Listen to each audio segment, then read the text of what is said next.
11वीं विषय गणित प्रश्नावली 10.1 अध्याय 10 सरल रेखाएं। प्रश्न दूसरा, 2a भुजा के समबाहु त्रिभुज का आधार y अक्ष के अनुदिश इस प्रकार है कि आधार का मध्य बिंदु मूल बिंदु पर है। त्रिभुज के शीर्ष को ज्ञात कीजिए। अब 2a भुजा है, 2a क्या है? भुजा है। तो यहाँ से यहाँ तक की दूरी a, यहाँ से यहाँ तक की दूरी a, तो ये होगी 2a।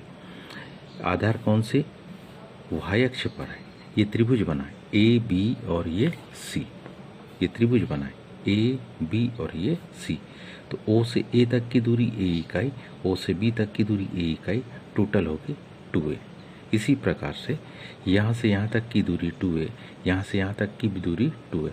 उसी के अनुदिश हमने डैश करके इसको एक चतुर्भुज की आकृति में कंप्लीट किया है। अब हम लिखेंगे कुछ इसको इस प्रकार से, ध्यान दीजिए। माना त्रिभुज ABC एक समबाहु त्रिभुज है।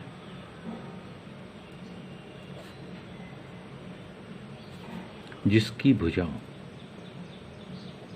जिसकी क्या, जो भुजा दी है, अभी अपन ने जो जानकारी दी उसी को लिख रहे हैं कि AB बराबर BC बराबर CA बराबर इसे 2a मात्रक, मतलब सेंटीमीटर मीटर किलोमीटर जैसी होगी। त्रिभुज का आधार, त्रिभुज का क्या? आधार।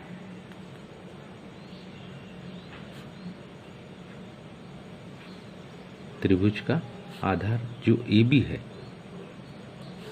y अक्ष के अनुदिश है। त्रिभुज का आधार AB y अक्ष के कैसा है? अनुदिश है। बिंदु A व B के, जो हमारे पास दो बिंदु है, ध्यान से देखिए, बिंदु A व B के यदि हम x निर्देशांक देखें तो क्या है? 0 0 है। के निर्देशांक के x निर्देशांक, कौन से? x निर्देशांक, जिसको कि हम भुज क्या 0 होंगे।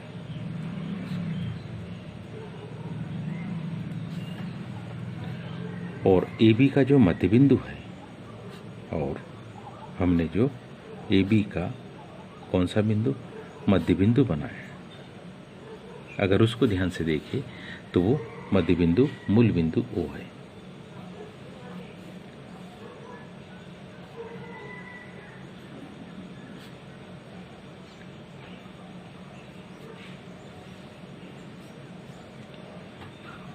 और AB बराबर इसे, AB बराबर इसे कितना?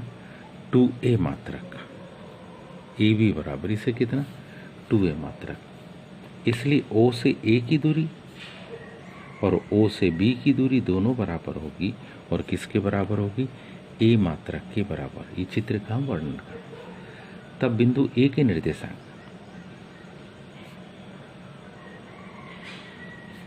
तब बिंदु A के जो निर्देशांक होंगे,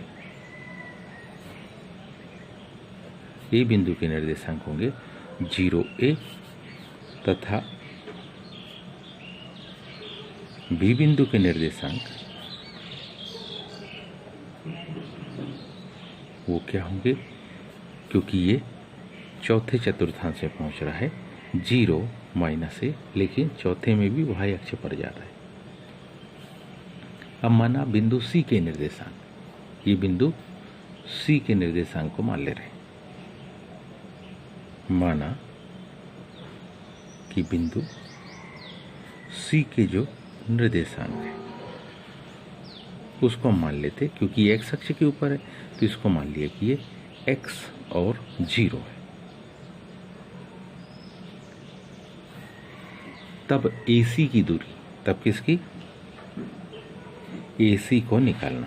AC को निकालने के लिए हम इसे सब जानते, फार्मूला हमारे पास है क्या? x2 - x1 पूरे की घात 2 धन y2 - y1 पूरे की घात 2। इस फार्मूले का हम यहाँ क्या करते? उपयोग करते हुए AC के निर्देशांक को क्या करेंगे? निकालेंगे। तो क्या होगा? ये मान निकल जाएगा, मान लो x माइनस 0 पूरे की घात 2 धन 0 माइनस a पूरे की घात 2। जब इसका हल करेंगे तो इसके हल में देखिए क्या आएगा। यदि हम करनी के अंदर देखें तो ये होगा x का वर्ग ऋण गुणित ऋण धन a का वर्ग। इसलिए जब हम दोनों पक्षों का क्या कर देंगे, वर्ग कर देंगे, दोनों पक्षों का वर्ग कर देंगे, दोनों पक्षों का वर्ग कर देंगे तो यह आ जाएगा एक्स स्क्वायर प्लस ए स्क्वायर। ये समीकरण नंबर 1। परंतु हम जानते हैं, परंतु हमें ज्ञात है, क्या ज्ञात है कि जो AC की माप है वो किसके बराबर है, 2a के बराबर।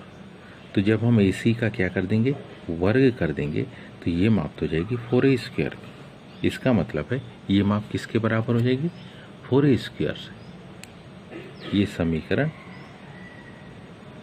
1 किसके बराबर है, समीकरण 2 के। इसलिए हम लिख सकते क्या, एक्स स्क्वायर प्लस ए स्क्वायर बराबरी से क्या, 4a स्क्वायर। ये ए स्क्वायर इधर आएगा तो घट जाएगा तो 3a स्क्वायर बन जाएगा। तो एक्स स्क्वायर बराबरी से 3a स्क्वायर। इसलिए x बराबरी से करनी 3a स्क्वायर। जब वर्गमूल लेंगे तो धन ऋण करनी 3a।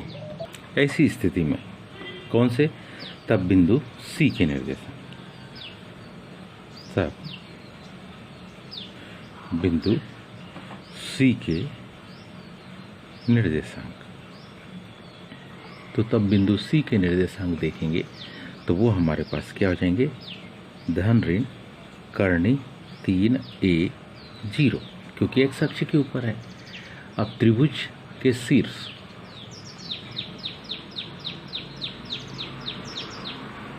अब त्रिभुज के क्या, शीर्ष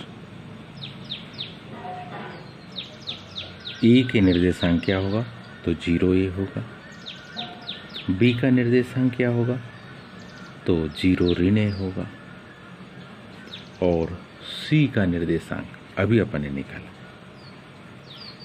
क्या, अगर इसको धनात्मक रखे तो क्या, करनी 3a 0, या ऐसा भी हो सकता है क्या, A के निर्देशांक 0 रहे, B का निर्देशांक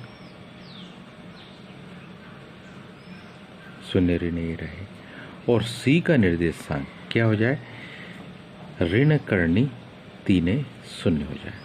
इसलिए ये चतुर्भुज बनाया था, क्योंकि ये जो त्रिभुज है ये जरूर नहीं कि दाहिनी तरफ ही बने, ये त्रिभुज बाईं तरफ भी बन सकता है। बाईं तरफ भी बनेगा तो ये भी कौन से बिंदु, ये भी C बिंदु कहलाएगा। और ये जो C बिंदु है इसके जो निर्देशांक है वो धनात्मक x0 की बजाय क्या होंगे, ऋणात्मक x0 हो जाएंगे।